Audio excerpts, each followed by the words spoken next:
In the scorching heat of Forward Operating Base Euphrates, a 43-year-old communications technician was about to break every rule in the military handbook. What started as routine radio maintenance took a shocking turn when he heard 4 soldiers calling for help through waves of enemy jamming.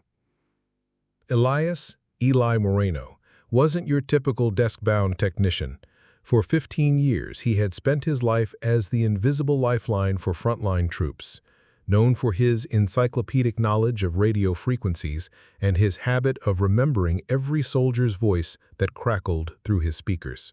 When he heard Staff Sergeant Tessa Ng's desperate transmission cut to static, he had no idea he was about to walk into enemy territory with nothing but a portable radio and 15 years of stubborn determination.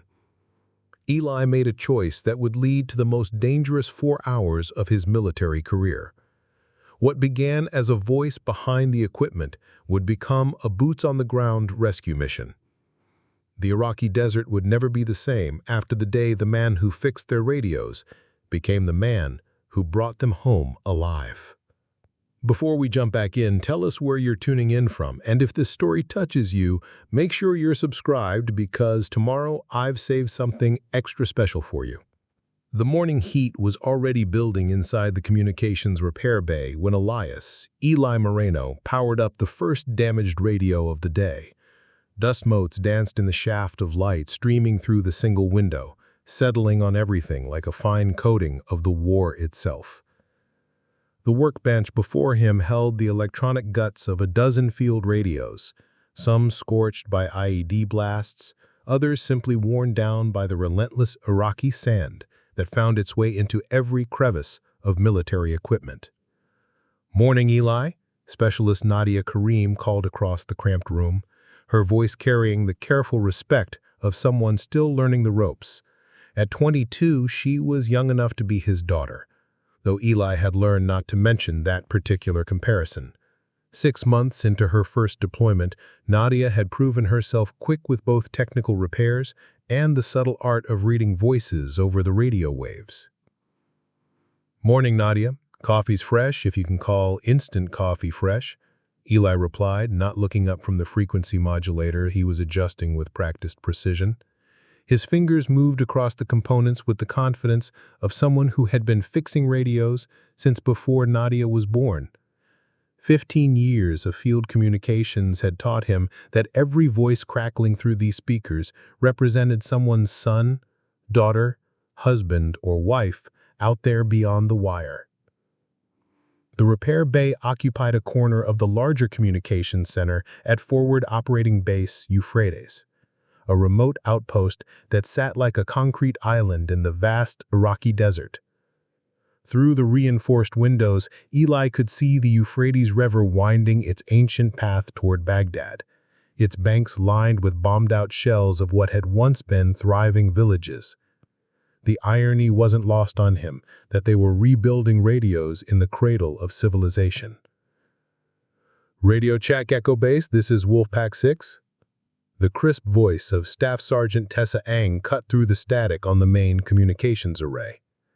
Eli had been hearing her voice for 8 months now, ever since her reconnaissance squad had rotated into the sector. Professional, calm, with just a hint of South Carolina drawl that became more pronounced when she was tired or stressed. Nadia responded immediately, her procedures flawless. "Wolfpack 6, this is Echo Base, reading you 5x5. What's your status?" "Echo Base, beginning patrol sweep of Sector 9. 4 souls on board, estimated return 1,400 hours. Weather looks clear, visibility good." Eli smiled slightly as he continued his work. Ng always included weather in her reports, a habit that spoke to someone who understood that small details could mean the difference between a routine patrol and a disaster. He had developed an ear for the subtle variations in each soldier's voice over the months. The way Ng's tone sharpened when she spotted something suspicious. How Private Delgado's usual chatter died away when he was nervous. The barely perceptible pause that meant someone was scanning the horizon through rifle scopes. "Copy that, Wolfpack 6. We'll monitor your freak. Have a safe patrol." Eli glanced at the duty roster clipped to his workbench. NG's team was scheduled for a reconnaissance sweep through the agricultural areas northwest of the base, checking for signs of weapons caches or insurgent movement. Routine patrol, low threat assessment, the kind of mission that had become as common as the morning equipment checks. "She's good," Nadia observed, adjusting her headset as other units began checking in for the day. "Never misses a scheduled comm, always precise with her coordinates." "Best NCO we've got out there," Eli agreed, though he kept his voice neutral. In his experience, the moment you started thinking someone was too good to get hurt was the moment the war reminded you otherwise. Her squad's been running clean patrols for 7 months. That doesn't happen by accident. The morning proceeded with the familiar rhythm of radio maintenance and monitoring.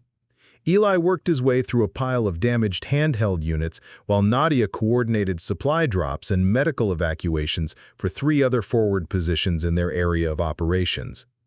The communications center buzzed with the constant chatter of a dozen ongoing missions, supply convoys checking in from the main highway, helicopter crews coordinating landing zones, and the steady stream of situation reports that kept the larger war machine functioning. "Eli, take a look at this frequency modulation," Nadia called, holding up a radio with its back panel removed. "The signal keeps drifting off frequency every few minutes. I've checked the crystal oscillator twice." Eli set down his screwdriver and moved to her workbench, studying the exposed circuit board.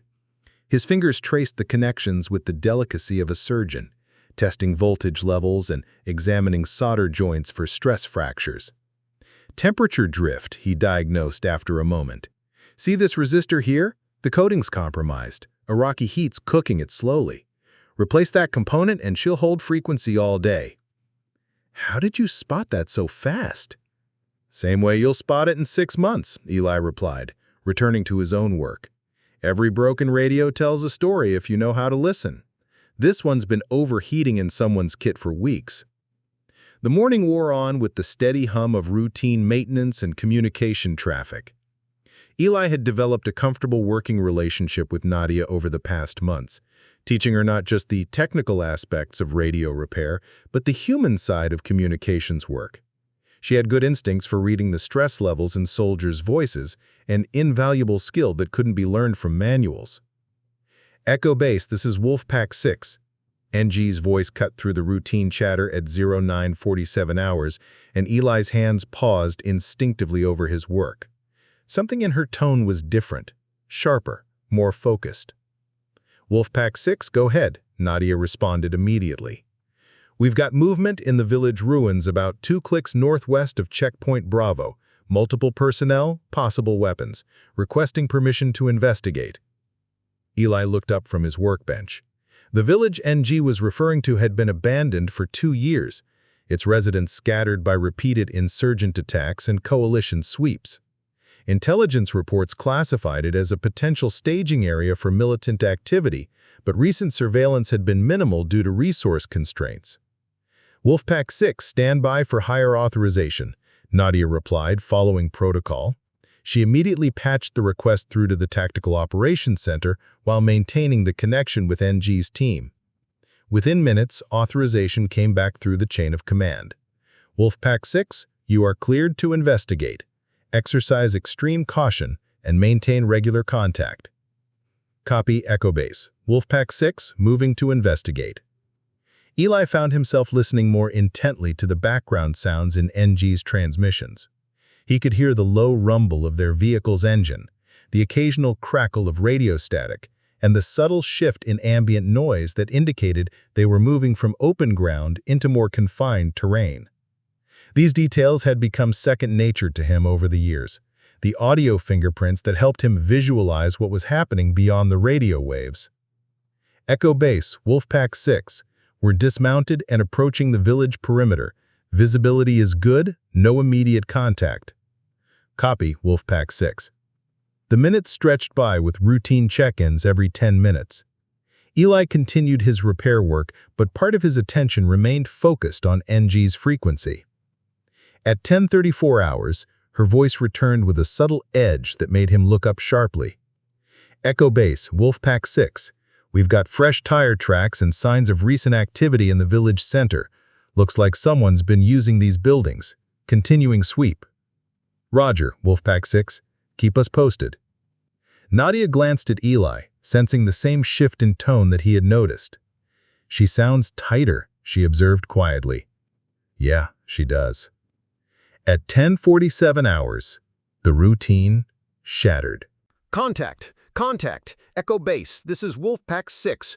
We are taking fire from multiple positions. Request immediate... The transmission cut off in a burst of static that made both Eli and Nadia freeze at their workstations. The sudden silence on the frequency was more frightening than any amount of gunfire. Wolfpack 6, this is Echo Base. Come in. Over. Nadia's voice carried the controlled urgency of someone fighting to maintain professional composure while her heart rate spiked. She keyed the microphone again, adjusting transmission power. Wolfpack 6, Echo Base. Please respond. Static. Eli was already moving, abandoning his repair work to grab a headset and patch into the primary communications array. His fingers flew across the control panel, cycling through backup frequencies and adjusting signal filters to cut through potential interference. Try the emergency freak, he instructed Nadia, while simultaneously alerting the Tactical Operations Center of the lost contact. Wolfpack 6, Wolfpack 6, this is Echo Base on emergency frequency. If you can hear this transmission, key your handset twice. Nothing. Within minutes, the communications center filled with officers as word of the lost patrol spread through the base command structure. Captain Marcus Reed, the base commander, arrived with his characteristic purposeful stride, followed by his operations officer and intelligence staff.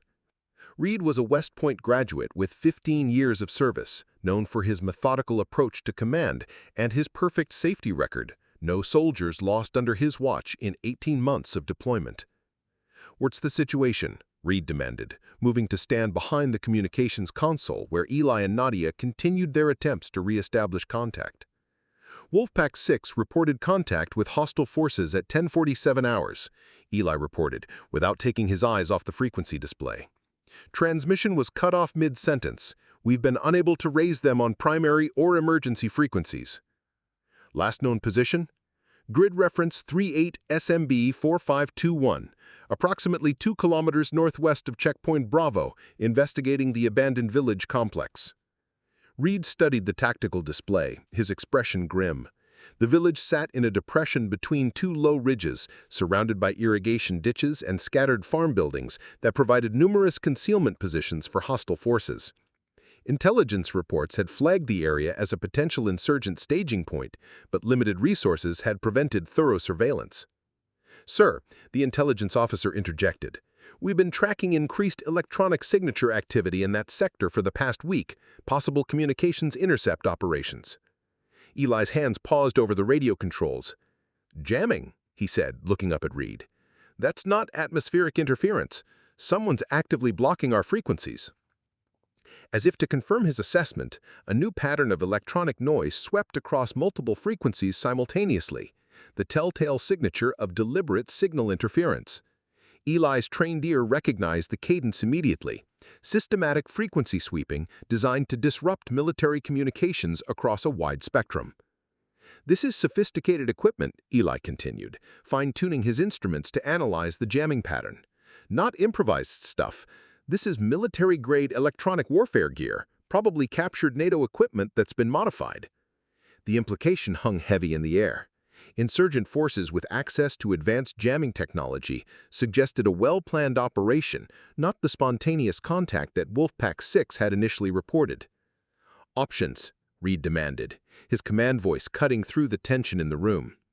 We can try to punch through the jamming with increased transmission power, Nadia suggested, but that might only work intermittently. Negative. High-powered transmissions will just give them a bigger target to triangulate.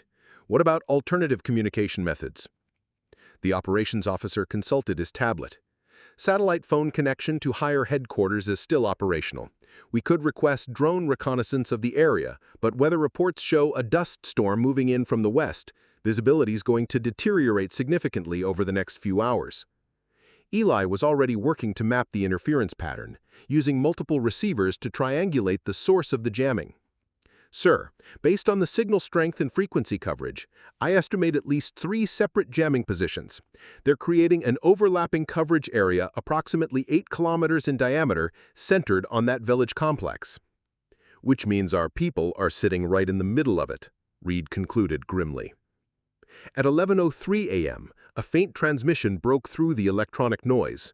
The voice was barely recognizable through the static and interference, but Eli's trained ear caught the distinctive cadence immediately. Echo Base, this is Sparky. Can you? Multiple casualties. Pinned down. Ammo running low. Echo Base, this is Sparky. Can you read you? Nadia responded immediately, boosting transmission power and adjusting frequencies to find the clearest channel. We read you weak and broken. What's your status? The response came in fragments, pieces of words scattered between bursts of static. Sergeant Ng, wounded. 3 of them, moving north. Then silence again, the jamming reasserting its electronic grip on the frequencies. That was Delgado, Eli confirmed, referring to the young private by his call sign. He sounded scared, and if he's doing the talking instead of Ng, that means she's either wounded or occupied with something else. Reed's jaw tightened as the implications settled in. A 4-person reconnaissance team, at least 1 wounded leader, outnumbered by hostile forces and trapped in the center of a sophisticated jamming operation. The tactical situation was deteriorating rapidly. "Sir," the operations officer said quietly, "recommend we implement Protocol 7, seal the perimeter and wait for the jamming to cease before attempting any rescue operations." Protocol 7 was the standard response to ambush situations where immediate rescue was deemed too risky. It prioritized the safety of the larger unit over individual squads, a cold calculation that had saved countless lives over the years of irregular warfare. Reed had never lost a soldier under his command, and his cautious approach to operations was a significant factor in that record. Eli felt something cold settle in his stomach as he realized what Protocol 7 meant for Ng's team.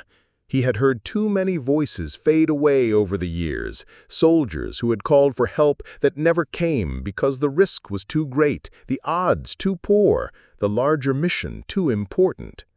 "Captain," Eli said carefully, "I might have an alternative."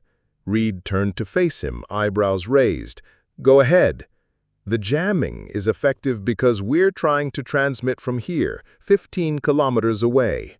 But if someone could get closer to their position, maybe within 3 or 4 kilometers, it might be possible to punch through the interference with a portable radio array." "Absolutely not," Reed responded immediately. "I'm not risking additional personnel on speculation about radio propagation theory." "Sir, it's not speculation. I know these frequencies and I know this equipment.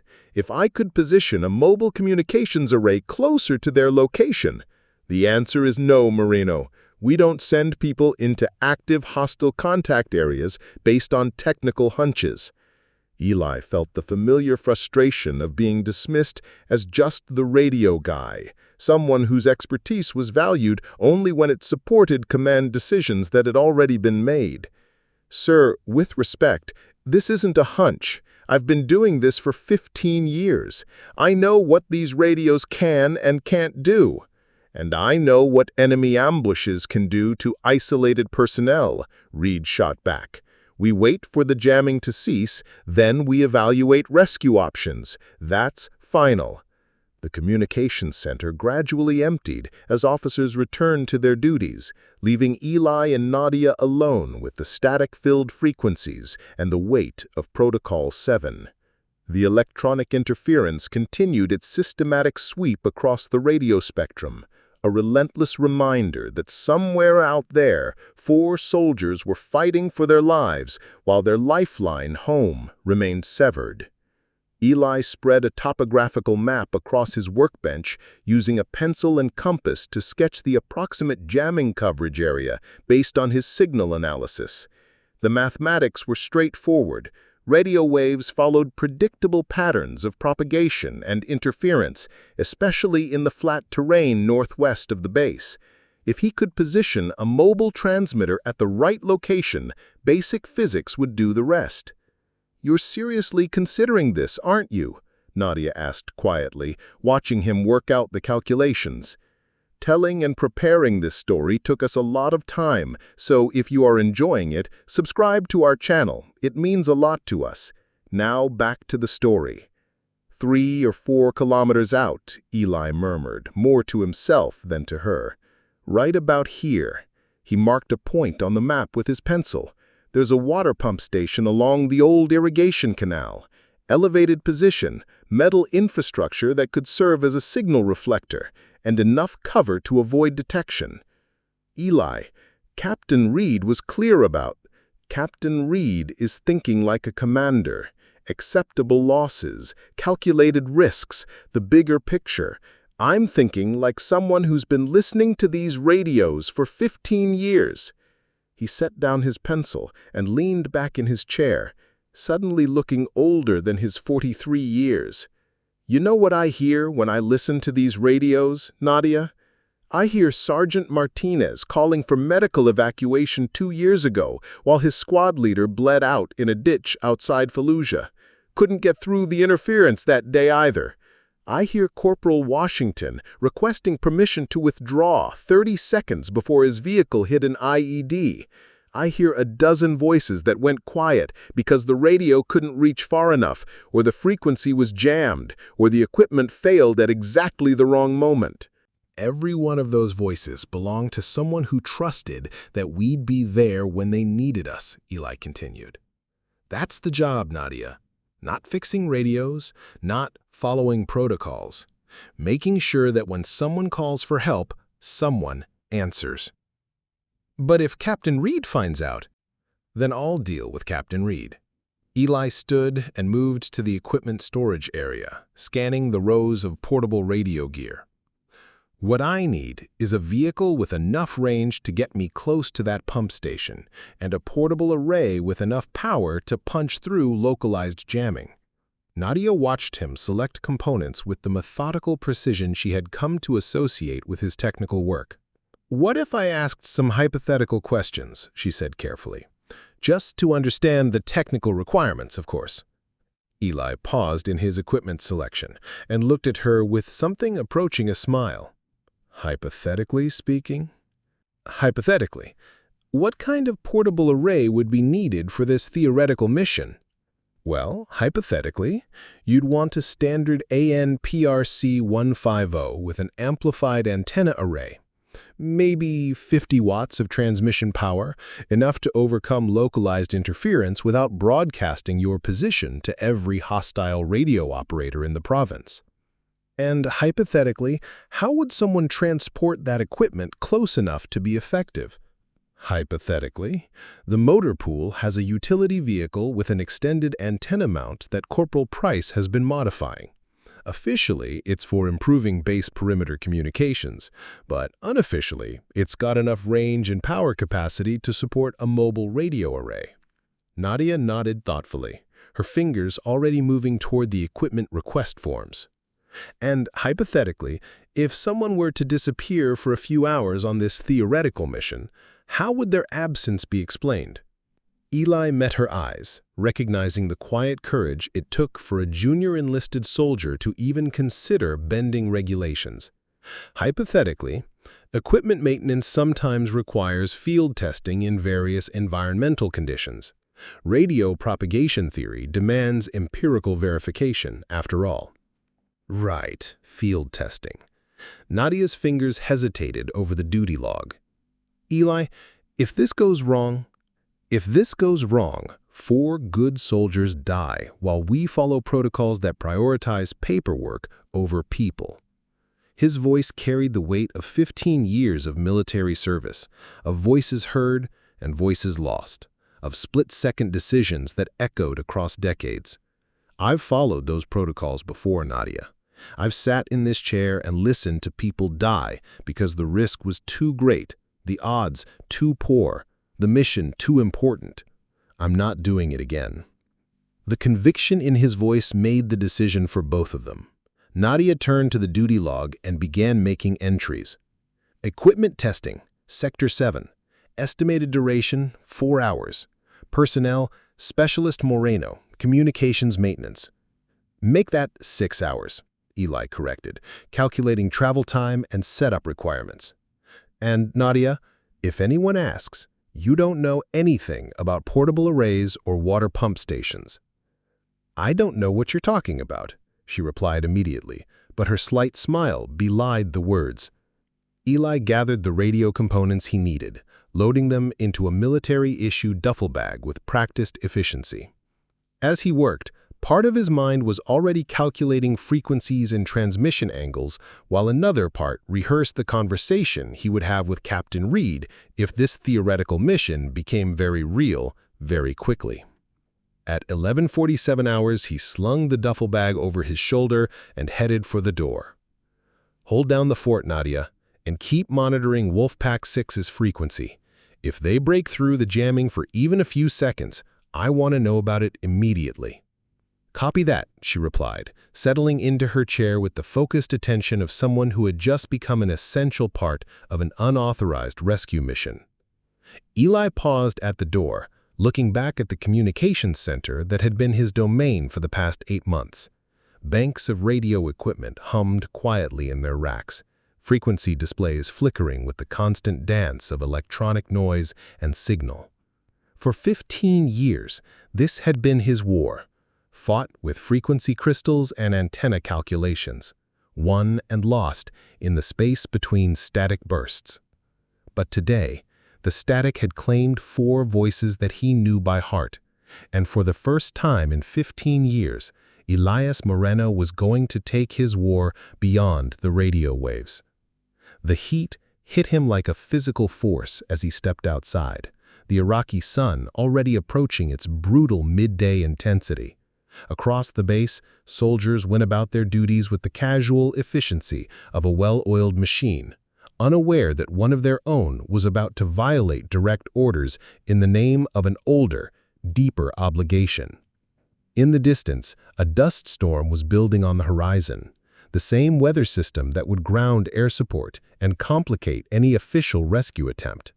But the storm would also provide cover for a single vehicle moving across the desert toward 4 voices that refused to go quiet. The motor pool sat at the far end of the base, where the constant rumble of diesel engines and the sharp smell of motor oil created a pocket of controlled chaos amid the military precision.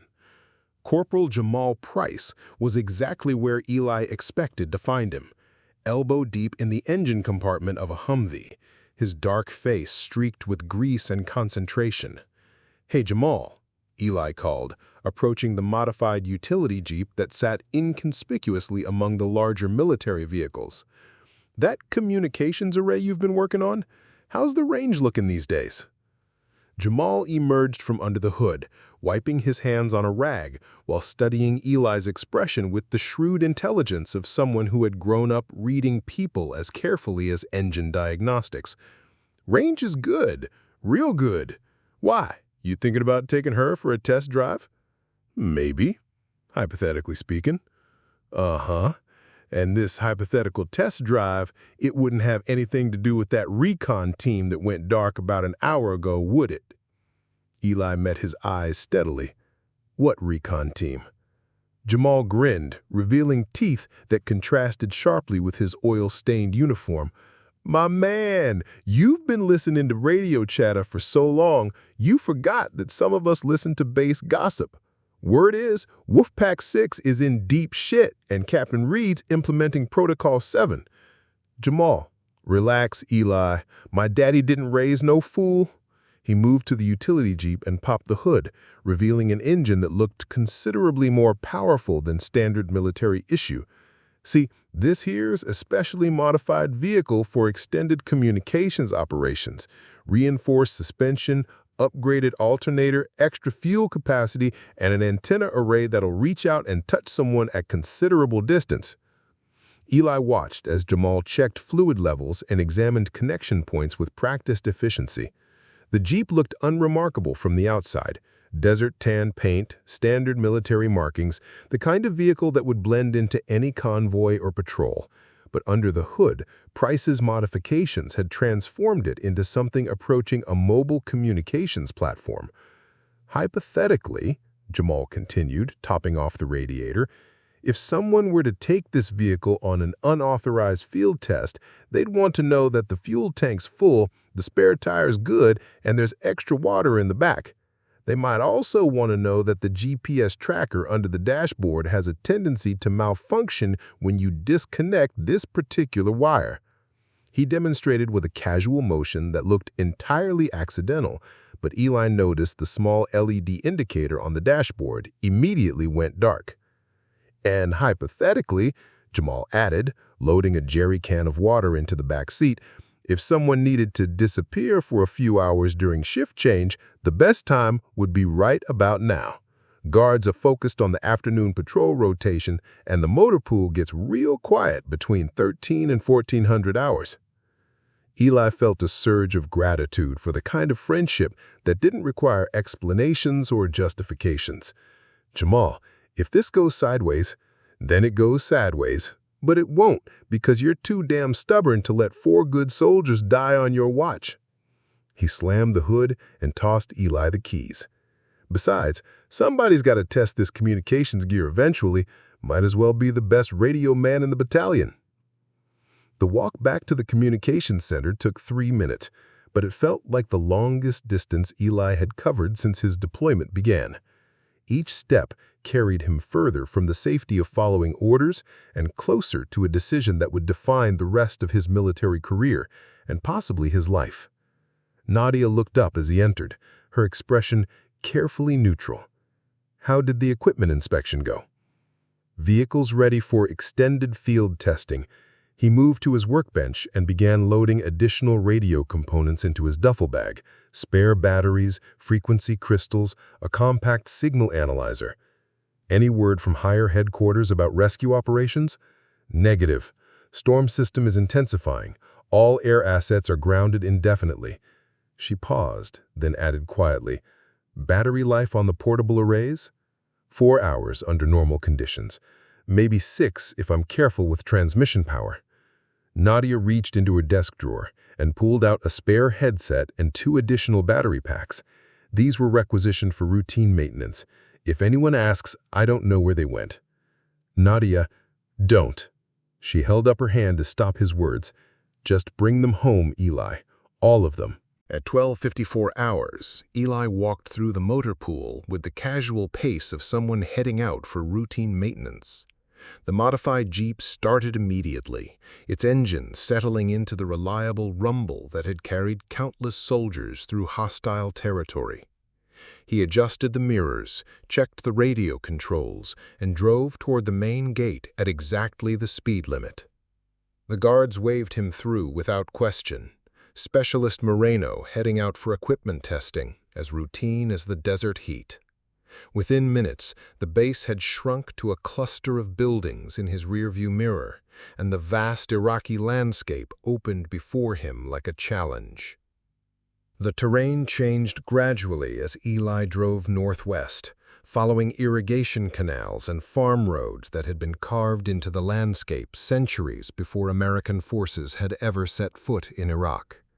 The fertile farmland near the Euphrates gave way to scrubland and scattered ruins, the skeletal remains of villages that had been abandoned to the grinding attrition of war. His portable radio array sat on the passenger seat, its display flickering with the electronic signature of distant jamming operations. Every few minutes, Eli adjusted frequencies and transmission angles, probing for weaknesses in the interference pattern while maintaining just enough power to avoid detection. At 8 kilometers from base, the jamming intensified noticeably. At 6 kilometers, it became a wall of electronic noise that would have defeated any standard military radio. But Eli's equipment wasn't standard. Enhanced amplifiers, modified antenna arrays, and 15 years of experience reading the spaces between static bursts. He stopped the Jeep beside an abandoned water pump station, exactly where his calculations had predicted optimal signal propagation. The concrete structure rose from the desert like a monument to more peaceful times, its metal framework providing the elevated antenna position he needed. "Wolfpack 6, this is Echo Base Mobile," Eli transmitted on a carefully selected frequency, his voice cutting through the interference with crystalline clarity. "Do you copy?" For a moment, nothing. Then, faintly, but unmistakably, the voice he had been listening to for 8 months came through the static. "Echo Base Mobile, this is Wolfpack 6. Jesus Christ, Eli, is that you?" The relief in Tessa Ng's voice was palpable, even filtered through layers of electronic interference. "Roger, Wolfpack 6. I'm about 4 clicks southeast of your position with enhanced communications gear. What's your status?" "2 KIA, 2 wounded. We're pinned in building complex about 50 meters north of the village center. Enemy forces estimated at 12 to 15 personnel dug in around the perimeter. They've got us bracketed pretty good." Eli's fingers moved across his equipment controls, fine-tuning reception while simultaneously monitoring other frequencies for enemy communications. "Copy your status, Wolfpack 6. I'm reading enemy radio chatter on several freaks. They're coordinating movement to your north and east." "We figured as much. Sparky took shrapnel in the leg and Martinez isn't looking good. We need extraction ASAP." Through his headphones, he could hear the background sounds of Ng's situation, the occasional crack of rifle fire, muffled conversation between team members, and the telltale whistle of wind through damaged buildings. The audio fingerprints painted a picture of soldiers under siege, running low on ammunition and options. "Wolfpack 6, I'm showing clear movement corridor to your southwest. Enemy chatter indicates they're setting up blocking positions to your north, but they haven't covered the drainage canal that runs along the village perimeter." "Copy. We'll try to move in 10 minutes. Can you maintain comms during movement?" "Negative. They're trying to triangulate my transmission. I'll have to relocate every few minutes to avoid detection." Eli was already packing his portable array, preparing to displace to a new position. "Next contact in 15 minutes on alternate frequency 2. "Understood. Echo Base Mobile, thanks for coming." The simple gratitude in her voice carried more weight than any medal or commendation. For the first time in 15 years, Eli felt like he was truly part of the fight, rather than just listening to it from the sidelines. Eli moved the Jeep twice over the next hour, each time positioning himself to maintain line-of-sight communication with Ng's team while avoiding the enemy's attempt to locate his transmissions. The cat-and-mouse game required constant vigilance, monitoring enemy frequencies, adjusting his own signal strength, and calculating the precise moment to relocate before hostile forces could zero in on his position.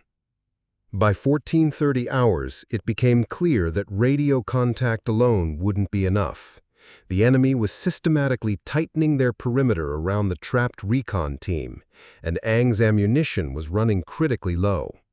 If Eli wanted to guide them to safety, he would have to get closer, much closer. He concealed the Jeep behind the concrete walls of an abandoned irrigation control station and loaded his portable array into a tactical backpack. From this point forward, he would be operating on foot, deep in territory that belonged to whoever had the most guns and the best cover. The approach to the village required crossing 800 meters of open ground, using irrigation ditches and farm walls for concealment. Eli had done similar movements during his early career as a field signalman, but that was 15 years and one bad knee ago. Now every step reminded him that he was a 43-year-old communications technician playing infantry soldier in someone else's war. "Wolfpack 6, this is Echo Base Mobile," he whispered into his headset, crouched behind a mud brick wall that still smelled of the sheep that had once sheltered there. "I'm moving to a closer support position. What's your current status?" "Not good, Mobile. They're moving up mortars and we're down to our last magazine. Martinez is unconscious and Sparky can barely walk." "Copy. I'm going to try something. Stand by." Eli studied the village layout through his binoculars, identifying the metal water tower that dominated the central square.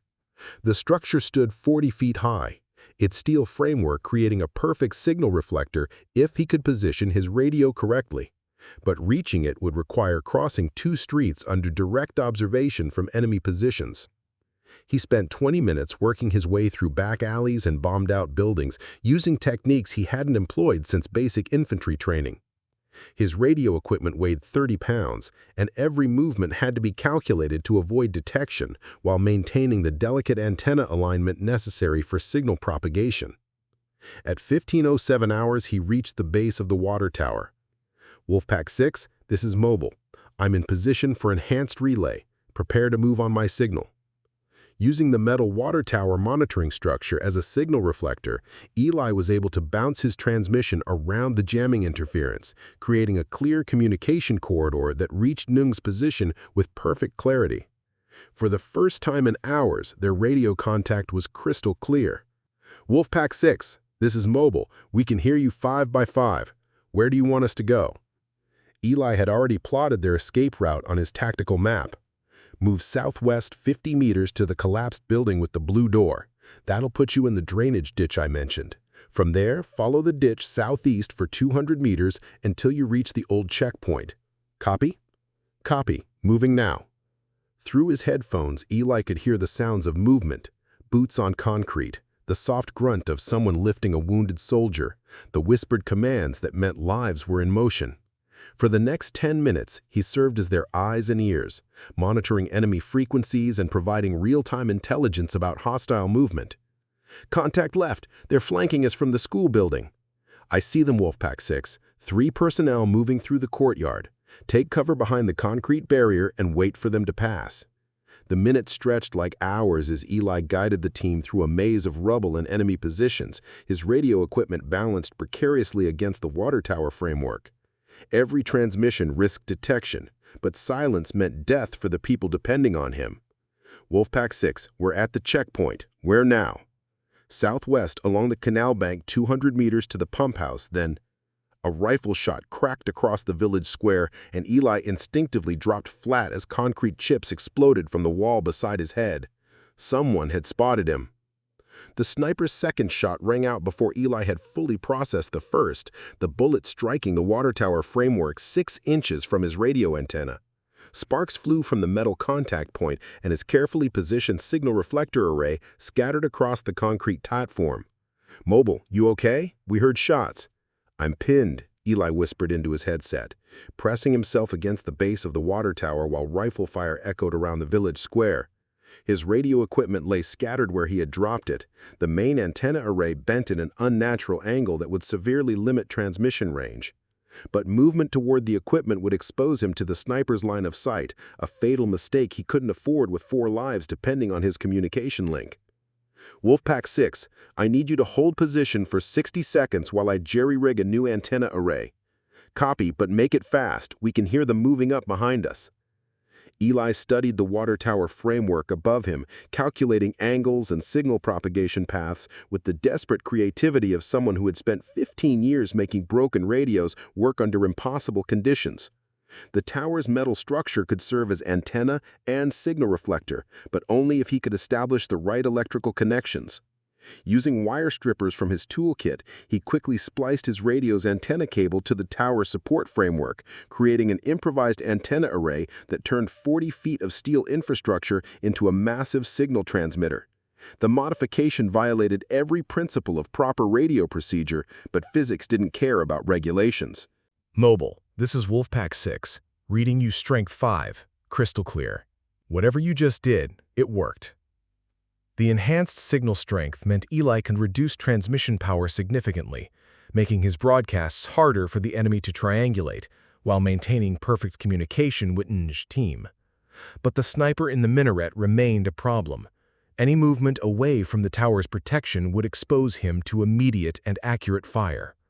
Wolfpack 6, I need you to move in coordination with enemy reload cycles. The sniper is using a bolt-action rifle, approximately 4-second cycle time between shots. When I give the word, you'll have a 10-second window to advance before he can reacquire targets. Standing by for your call, Mobile. Eli monitored the pattern of sniper fire, counting the intervals between shots, and calculating the precise timing necessary to coordinate movement with enemy limitations. The mathematics were simple, but the margin for error was non-existent. "Move now, Wolfpack 6, 10 seconds southwest to the drainage culvert."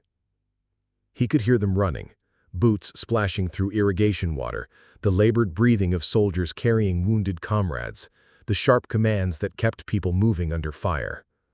8 seconds. 9. 10. Down, take cover. The sniper's next shot cracked across the village square, but Ng's team had already reached the concealment of the drainage system.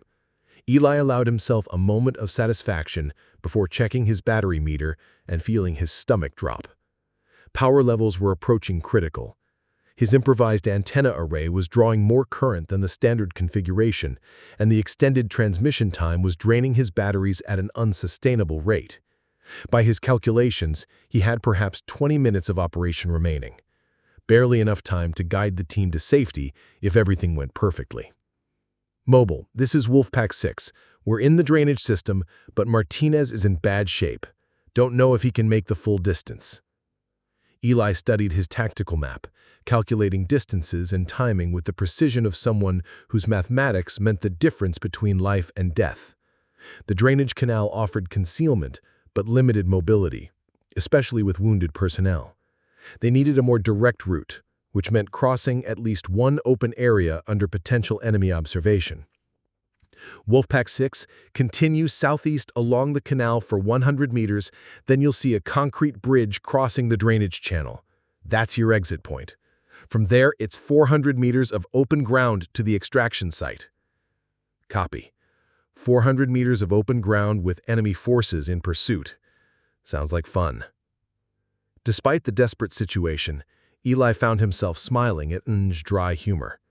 After 8 months of hearing her voice over the radio, this was exactly the kind of comment he would have expected from the sergeant who had never missed a scheduled check-in. "One more thing, Wolfpack 6. My battery's running low. Once you start that final movement, I'll have enough power for maybe 5 minutes of communication. After that, you're on your own." "Understood, Mobile. We'll make it count." Eli checked his equipment one final time, adjusting frequency settings and transmission power for maximum efficiency. In 20 minutes, he would either be guiding 4 soldiers to safety or listening to silence on frequencies that no longer had the power to reach across the distance between life and death. The afternoon sun was already beginning its descent toward the horizon, and the dust storm that had grounded air support was growing larger on the western edge of the sky. Time was running out in more ways than one. But for the first time in 15 years, Elias Moreno was exactly where he needed to be. Not behind a radio in a secure communication center, but in the field with the people who depended on his voice to guide them home. The battery meter on Eli's radio showed less than 15 minutes of operational power remaining when Ng's team reached the concrete bridge crossing the drainage channel. Through his headphones, he could hear the subtle sounds that painted the picture of their desperate situation. Labored breathing from carrying wounded, the soft splash of boots in shallow water, and the distant voices of pursuing enemy forces growing closer by the minute. "Mobile, this is Wolfpack 6. We're at the bridge, but we've got company coming up behind us. Multiple voices, maybe 8 to 10 personnel, following our trail through the drainage system." Eli studied his tactical map one final time, calculating distances and timing with the precision of someone whose mathematics meant the difference between life and death. The extraction point lay 400 meters across open farmland, a distance that could be covered in 4 minutes by healthy soldiers, but Ng's team was carrying wounded and would be exposed to enemy fire for the entire crossing.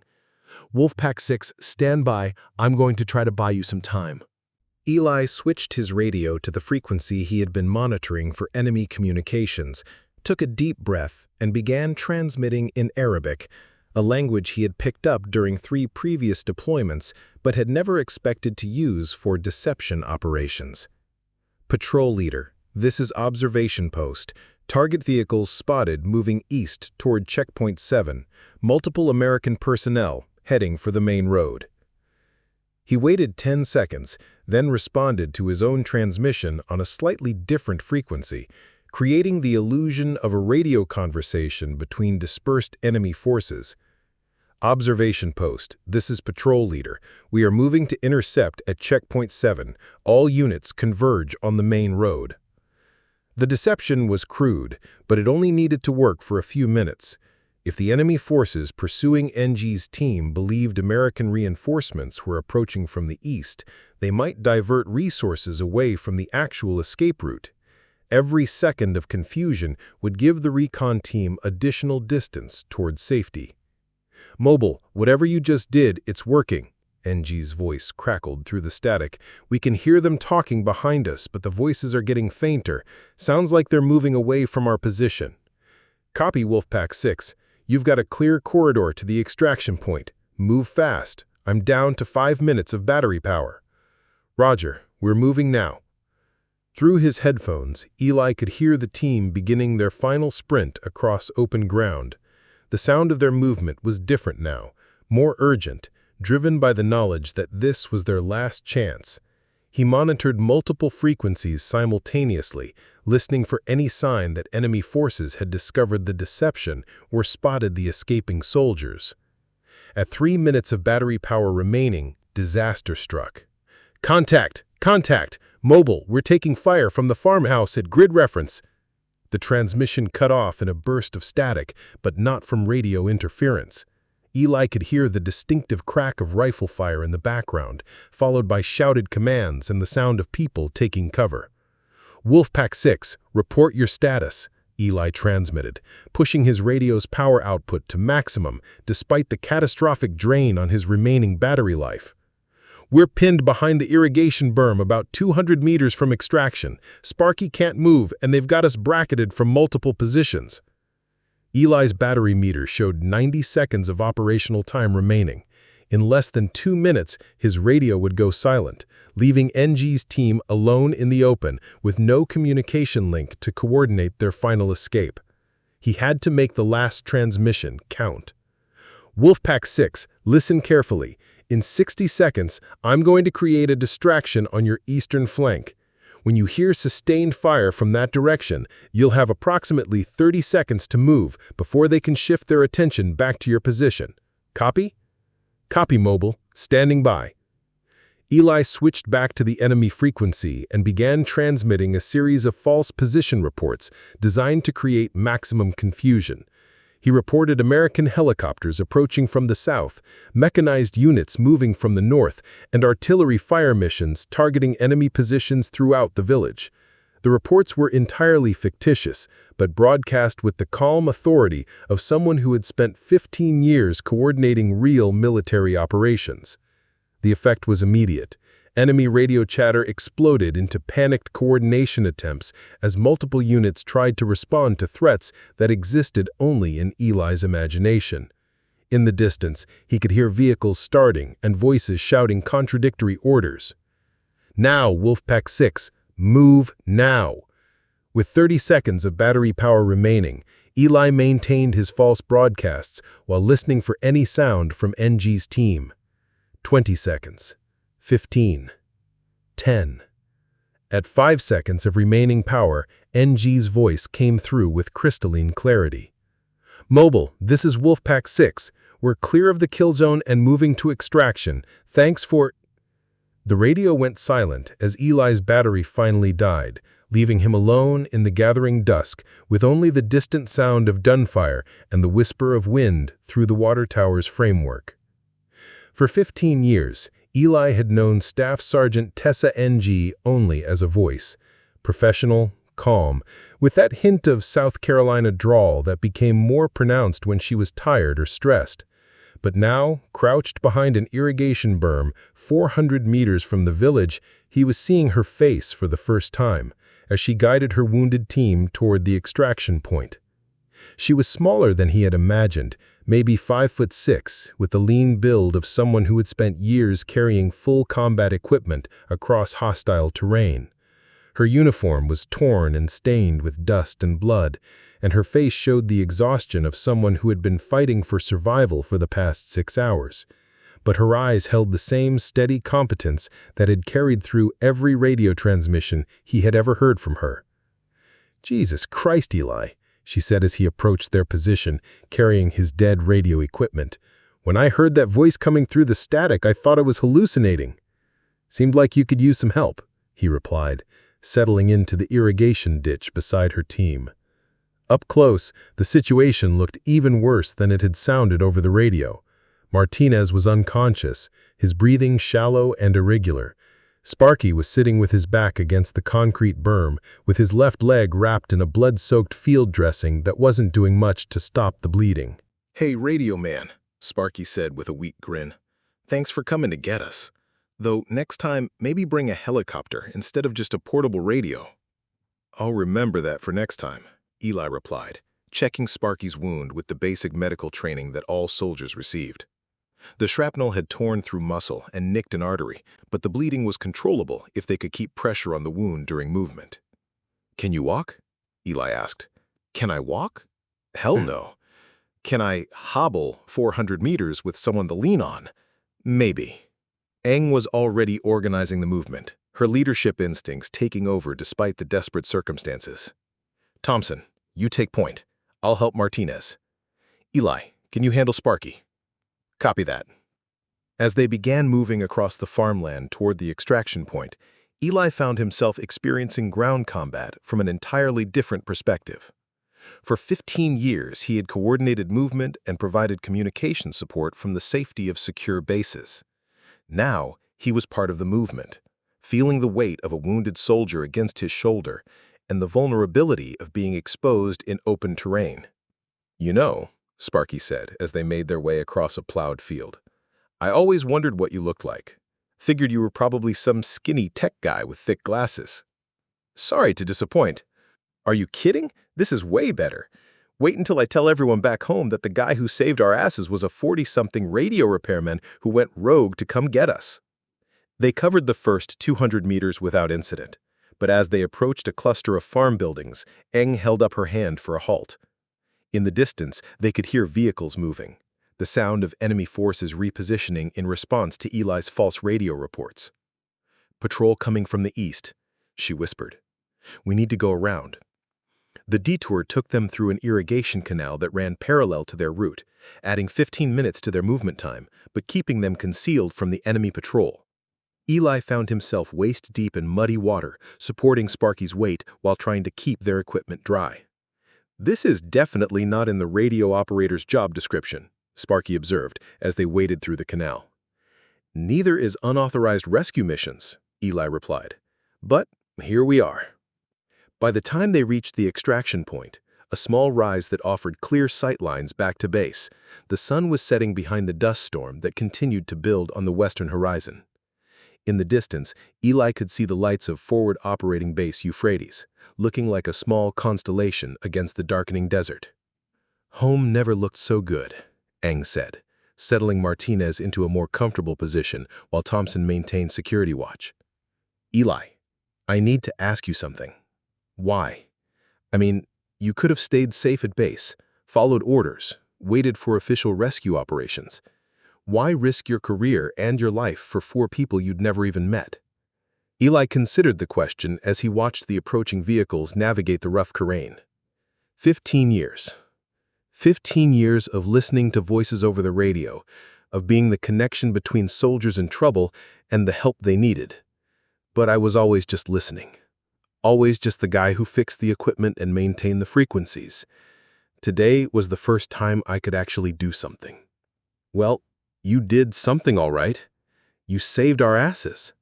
The convoy of Humvees reached their position at 1847 hours, and within minutes, the area buzzed with the controlled chaos of a medical evacuation. Martinez and Sparky were loaded onto stretchers and rushed toward the base hospital, while Ng and Thompson provided their initial debriefing to the arriving officers. Eli found himself sitting in the back of a Humvee, still carrying his dead radio equipment as the convoy made its way back to base. The landscape that had seemed so threatening during his outbound journey now looked almost peaceful in the gathering darkness. "Moreno," Captain Reed's voice cut through his exhaustion as they passed through the base gates. "My office, 20 minutes." Eli nodded, expecting the conversation that would end his military career.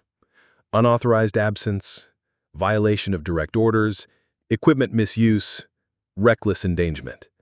The charges practically wrote themselves. But as he walked through the base toward Reed's office, something unexpected happened. Soldiers began gathering along his route, not to arrest him, but to acknowledge what he had done. A nod from the motor pool sergeant, a thumbs up from the communications watch. The kind of recognition that couldn't be ordered or regulated, only earned. Nadia was waiting in the communications center when he stopped to drop off his equipment. "How much trouble am I in?" he asked. "Officially, probably a lot. Unofficially?" She gestured toward the radio log where she had carefully documented every piece of communications traffic from the rescue operation. Turns out that equipment field testing provided valuable tactical intelligence about enemy jamming capabilities and proved the effectiveness of mobile communications arrays in hostile environments. Very useful data for future operations.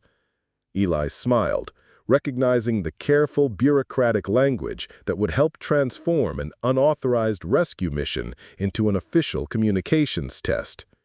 "And Captain Reed?" "Captain Reed hasn't lost a single soldier under his command in 18 months. As of today, that record includes 4 soldiers who would have died without immediate communications support." She paused, then added, "I think he's starting to understand the difference between acceptable risk and necessary risk." 20 minutes later, Eli sat across from Captain Reed in the base commander's office, expecting disciplinary action, but receiving something entirely different. "Moreno," Reed began, "what you did today violated every protocol in the book. It was unauthorized, dangerous, and completely against my direct orders." "Yes, sir." "It was also the kind of leadership and initiative that saves lives and accomplishes the mission." Reed leaned back in his chair, studying Eli with new respect. "Staff Sergeant Ng and her team are alive because you were willing to risk everything to maintain communications support. That's not the action of a technician following orders. That's the action of a soldier who understands what this job is really about." "Sir?"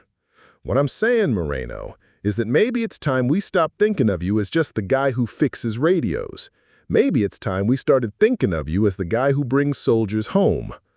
As Eli walked back to the communications center, he could hear the familiar chatter of radio traffic resuming its normal rhythm.